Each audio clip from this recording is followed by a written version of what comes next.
Everyone, so welcome back to my page and start कर देते हैं आज का most important topic elimination reaction. ये टॉपिक आपका 10 to 15 मार्क्स का आपको हमेशा देखने के लिए आपके एग्जाम में मिल जाता है। एमएससी के लिए इम्पॉर्टेंट है, बीएससी के लिए इम्पॉर्टेंट है, सीएसआईआर नेट के लिए इम्पॉर्टेंट है। अगर आप यूजीसी नेट केमिकल साइंस से कर रहे हो तो भी आपके लिए बहुत इंपॉर्टेंट है। तो आपको कोई भी केमिस्ट्री की क्लास चाहिए एंड किसी भी सब्जेक्ट, किसी भी सिलेबस, किसी भी कोर्स की चाहिए, वो सभी आपको इस चैनल पे मिल जाएगी। ठीक है, एमएससी में 10 to 15 मार्क्स का आता है तो वो आप नोट डाउन कर लेना। ठीक है, तो रिमूवल ऑफ 2 एटम और 2 ग्रुप एंड 1 एटम और 1 group from a molecule is known as the elimination reaction. सबसे पहले एलिमिनेशन का मतलब समझिए। एलिमिनेशन का मतलब आपको सीधे से पता है, किसी चीज़ को निकालना। ठीक है, तो किसी भी रिएक्शन से, किसी भी मॉलिक्यूल से एक एटम या एक ग्रुप को निकालना, 2 एटम या 2 ग्रुप को रिमूव करना is known as the elimination reaction. ठीक है, यहाँ तक तो कोई डाउट नहीं है। यानी कि कितने भी ग्रुप निकल सकते हैं, कितने भी एटम निकल सकते हैं किसी भी मॉलिक्यूल से, उसे हम एलिमिनेशन रिएक्शन ही बोलेंगे। देन आ जाते हैं types of elimination reaction. So this is the 3 types reaction. First one is E1 reaction, then E2 reaction, then ECB reaction. इसे हम SE1 SE2 भी बोल देते हैं। ठीक है, सो अभी जो आपकी E1 रिएक्शन है इसे देख लेते हैं। एलिमिनेशन फर्स्ट टाइप रिएक्शन ये कैसी होती है। Then in case of SN1 reaction, formation of product takes place by formation of intermediate carbocation. This carbocation is high in energy and unstable intermediate. जब भी हम E1 को समझने से पहले SN1 रिएक्शन को समझो। क्लियरली आपको पता है, जब भी हम SN1 रिएक्शन की बात करते हैं तो वहाँ पे जो आपका प्रोडक्ट फॉर्म होता है वो इंटरमीडिएट कार्बोकेटाइन से होता है, और इसे में जो कार्बोकेटाइन है वो आपका अनस्टेबल होता है। Then one way to carbocation can reach a stable product is by combined with nucleophile and this is SN1 reaction. तो जो अनस्टेबल कार्बोकेटाइन होता है वो आपका स्टेबल बन जाता है किसके साथ? न्यूक्लियोफाइल के साथ कनेक्ट करके, तो उसे हम SN1 रिएक्शन बोलते हैं। अब E1 का कनेक्शन क्या है, कैसे इसे मुझे आपको समझाना है वो देखो। SN1 आपको क्यों बताई गई थी, जिससे कि मैं आपको इजीली समझा पाऊँ। Then however, there is alternative. The carbocation can lose a proton to base, leading the overall elimination reaction, resulting the formation of alkene, and this is known as the elimination reaction. यहाँ तक पढ़ लिया। अब देखो इसमें क्या होता है, जो आपकी E1 रिएक्शन होती है, जो अल्टरनेटिव कार्बोकेटाइन होता है उससे एक प्रोटॉन का लूज होता है या प्रोटॉन एक लॉस करता है, किसको? बेस को देता है। ठीक है, lose a proton to a base leading the overall reaction. ठीक है, प्रोटॉन का लॉस देखने के लिए मिलता है, जिससे कि आपकी पूरी जो कंप्लीट एलिमिनेशन रिएक्शन है वो चलती है, और इसमें जो रिजल्टेंट होता है उसमें आपको एल्कीन का फॉर्मेशन देखने के लिए मिल जाता है। रिएक्शन में आगे बताऊंगी, और इसे ही हम एलिमिनेशन रिएक्शन बोलते हैं। क्लियर? यहाँ तक क्लियर है? कोई भी सब्जेक्ट की या ऑर्गेनिक की ही अगर आपको कोई भी क्लास या कोई भी टॉपिक नोट्स चाहिए, सभी के लिंक वीडियो के डिस्क्रिप्शन में मेंशन कर दूंगी, चेकआउट कर लेना।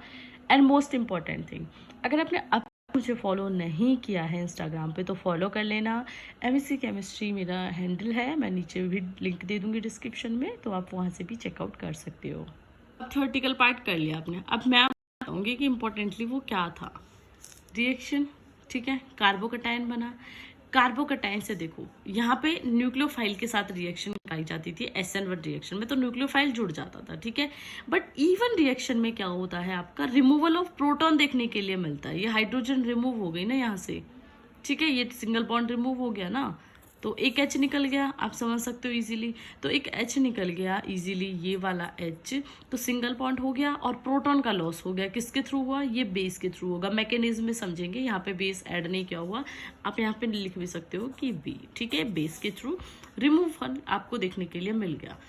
यहाँ पे न्यूक्लियोफाइल डायरेक्टली अटैक कर देता है, ऐड हो जाता है, तो आपका जो पॉजिटिव का साइन ऑटोमेटिकली हट जाएगा, है ना।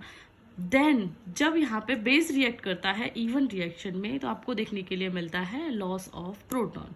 अब वो कैसे मिलता है ये देखो, मैकेनिज्म में समझते हैं। मैकेनिज्म क्या है, कैसे है।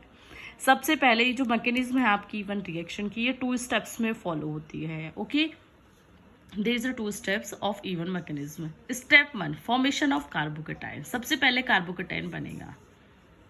ठीक है, Cl के साथ रिएक्शन देखने के लिए मिलेगी। तो जो आपका क्लोरीन है उसमें क्या होगा, हिंडरनेस आपको देखने के लिए मिलेगा और वो धीरे धीरे रिमूवल की साइड आ जाएगा। यहाँ पे नेगेटिव, डेल्टा नेगेटिव हो जाएगा, नेगेटिव सॉरी ये पॉजिटिव हो जाएगा। देन एक स्लो स्टेप होगा, उसमें ये ब्रेक बॉन्ड जो है वो ब्रेक हो जाएगा, क्योंकि पहले ही इसमें हिंडरनेस होने लग जाती है।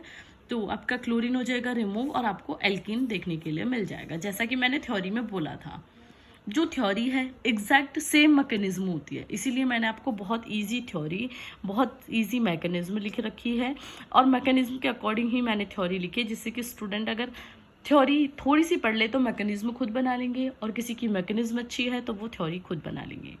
ठीक है, अब जो कार्बोकटायन है वो क्या करता है, बेस उस पर रिएक्ट करता है, तो कार्बोकटायन से प्रोटॉन जो है रिमूव हो जाता है। अब देखो ये हमारा क्लियर है, हमने सिर्फ इसे थोड़ा ओपन करके ओपन चेयर में लिख दिया CH3 को CH2।